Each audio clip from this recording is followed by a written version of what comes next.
It's the craziest thing on that board right there. The 49ers actually have the most direct path to the 1 seed. If the 49ers win out, regardless of what any other team does, if they win out, the 49ers are the 1 seed because they, head-to-head, have already beaten the Saints a couple weeks ago, and then they would have the best conference record because they would have also already beaten the Rams. Very interesting. There's a ton of tiebreakers and things, and the Packers need some things. If you're a Seahawks fan, you guys need the Seahawks to win out, but you would only get the 1 seed if both the Saints and the Packers also win out. Got it. Try to understand all that. Well, but hopefully after this week, it'll be sort of taken care of. And we know the Niners are hosting the Rams on Saturday as the nightcap of our triple header right here on NFL Network. So after this week, Schrags, this should be cleared up one way or the other, at least a little bit. It helps crystallize things a little bit more. We won't have a 4-way tie across the top. I think it's pretty easy for me. The Saints are the best team on this board that we're looking at. Tie 4 ways. Offense is clicking. The momentum offensively is there. And even after that loss to the Niners, they still have a top 10 defense making plays. So I think it's them. I can't say they're better than the Niners, but I can definitely tell you they're playing better football right now than the Packers and Seahawks. I would agree with that. I think the Packers are really intriguing. They don't show up in a lot of the power rankings or the top 5s. Can we bring up the remaining schedule one more time, though? I like what they have. A couple factors for the Packers in the sense that if you look at San Francisco, that's 2 tough games. Either way you cut it, that's tough. I think even for Seattle on the far left, San Francisco, I think Arizona's very game right now. I look at what Green Bay has at Minnesota, and then at Detroit, I have no problem with at all. I think they're going to win that game. If they beat Kirk Cousins on Monday night, I think they win out. Now, the biggest factor, though, for the Packers, I think they're the healthiest team. If you look at them, the tackles, the pass rushers, the running backs, the receivers, the quarterback, they're all there. You could go down that list, especially San Francisco. There's a lot of injuries. And maybe it's not sexy, doesn't blow your hair back, but it's what win games. I think the Packers are the healthiest. I think they're going to win out. But, Peter, I know it's a little more complicated than that. If they win out, they would have a first-round bye for sure because they would have won that division. And I like that. There's still only a 13% chance they would be the number 1 seed because all the tiebreakers. They have to go on the road. They have to go on the road for the NFC Championship game. The team to me that's fascinating are the Seahawks here because the Seahawks are sitting pretty with number 1. But if they don't take care of business week 17 against the 49ers, suddenly they're the 5 seed, and they've got to go on the road in the playoffs.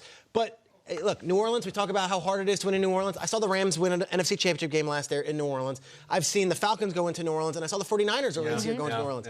Seahawks, even though the Saints beat them in the regular season, the Ravens beat them, Seahawks don't lose at home in the playoffs. Like, it just doesn't happen. I don't have a recollection of Russell Wilson dropping the ball in some major way. Weird wins, too. No Weird wins against the Packers, weird wins against the 49ers. Tyler Lockett's such an X factor for that team. If he's playing, it's nobody's huge. stopping him. Seahawks, to me, are very interesting because if they get that home field, that might be the greatest home field advantage in the entire sport. Just looking at that slate of teams, it's tough for me to pick one because I feel like it's been fluid throughout the year. You know, New Orleans, they had that tough loss against Frisco, but that was a high-scoring affair. They had the really bad loss against the Falcons a while back. Seahawks, they dropped that one to the Rams, and it leaves a bad taste in your mouth. I feel like you'll have that loss for any of these teams that you can look at and say, wait, is that the blueprint to Everybody's beating got a them? pockmark. Yeah, exactly. Yeah. But for me, it's fluid in the sense that I can't tell you who's the best team, and I'm not going to right now just stamp the Seahawks as Super Bowl champs.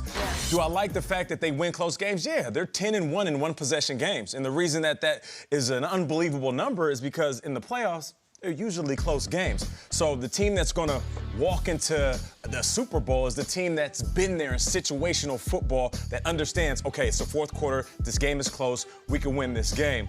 But I love the fact that we're looking at these teams right now, and I can't say undoubtedly that one team is better than the other. The Seahawks, were they in your top 5 today? They were not. So what's the deal with that?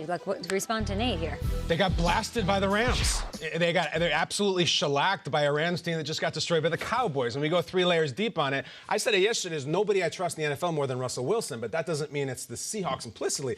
Clowney's been hurt. They have a few injuries. I think their running back getting hurt was a big deal. So they're always a factor, but I still like a few teams more. This is so interesting. So if you're at home and you're wondering, okay, it's a lot to take. Head-to-head, if there's just 2 teams with the same record, head-to-head will always be the first tiebreaker. Yep. But if there's more than one, it goes to conference record. Then, if the conference records are the same, which a lot of those are now, it goes to mutual opponents and shared record, like who have we played and what have you done? So the Falcons playing with their 2 wins, right? The Falcons actually play a huge role in this because they beat the Saints and they also have now beaten the 49ers. It's fascinating that we're going to go 17 weeks, over 250 games, and it might come down to the 4th tiebreaker, who gets home field advantage in the NFC. Who's playing the best football right now? We can talk about their pockmarks. We can talk about their past losses and wins and their seeding. Who's playing the best football in the NFC right now?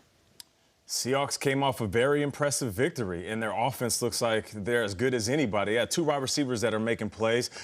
Chris Carson looks like a monster. Seahawks. I'll just Who you mention got? it. They just got the doors blown off them by the Rams. It's tough. Who's That was playing a the couple best weeks football ago. right now? Football right now, they just came off a big win. We're not saying they're going to the Super Bowl. Who's playing the best football The right Saints just blew out a good Colts team, and they absolutely put up 48 points. A good Colts team that seemed like they packed it in? Okay, well, they put up 48 points in a loss. I would think that the Saints is a team I wouldn't want to face right now with that offensive firepower. You're painted into a corner. The Saints are playing the best football, but they lost to one of the teams in question at home. Yeah. So it's either San Francisco or New Orleans.